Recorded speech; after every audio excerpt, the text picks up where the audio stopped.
నిర్మల్ జిల్లాలో మెటజోలం అనే మత్తు ఇంజెక్షన్ ను అమ్ముతున్న నలుగురిని గురువారం అరెస్ట్ చేసి రిమాండ్కు తరలించినట్లు ఎస్పీ జానకి శర్మ వెల్లడించారు. ఓ ఆసుపత్రిలో దొంగతనం చేస్తూ పట్టుబడ్డ వారిని దొంగతనం ఎందుకు చేశావని విచారిస్తే వెలుగులోకి వచ్చిందన్నారు. ఆసుపత్రి సిబ్బంది రికార్డులు పక్కాగా ఉండేలా చూసుకోవాలని ఎస్పీ సూచించారు. యువత మత్తుకు అలవాటు పడి జీవితాల్ని నాశనం చేసుకోవద్దని తెలిపారు.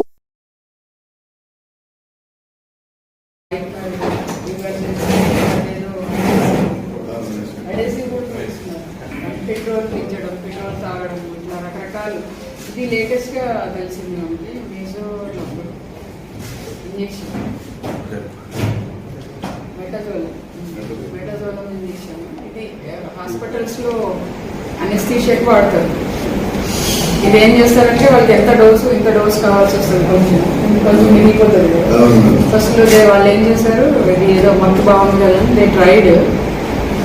ఆ తర్వాత హాస్పిటల్ ఆపరేషన్ థియేటర్స్ నుంచి తీసేసుకోవడం, దొంగతనం చేయడం, ఇవి అమ్మడం, ఇట్లా ఒకరి నుంచి ఒకళ్ళు నలుగురు తయారయ్యారు. ఇంకా చాలామంది దీంట్లో ఇన్వాల్వ్ అయి ఉన్నారు.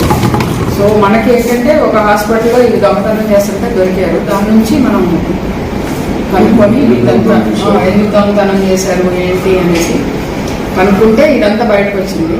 అది నా సజెషన్. దీంట్లో యాక్చువల్గా నలుగురు ఉన్నారు. ఈ షేక్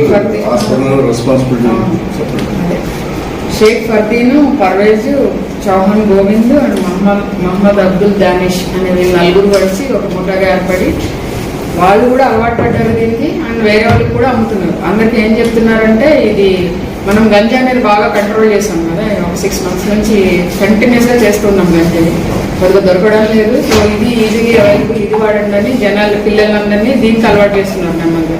సో ఇది మా దృష్టికి వచ్చి దీన్ని Naresh SI and CI Praveen Kumar, మన ఏఎస్పీ రాజేష్ మీనా గారి ఆధ్వర్యంలో ఇది చేయడం జరిగింది. ఈ కేసు డిటెక్ట్ చేసినందుకు వీళ్ళందరినీ నేను అభినందిస్తున్నాను. ఎన్ని బాటిల్స్? 26 బాటిల్స్.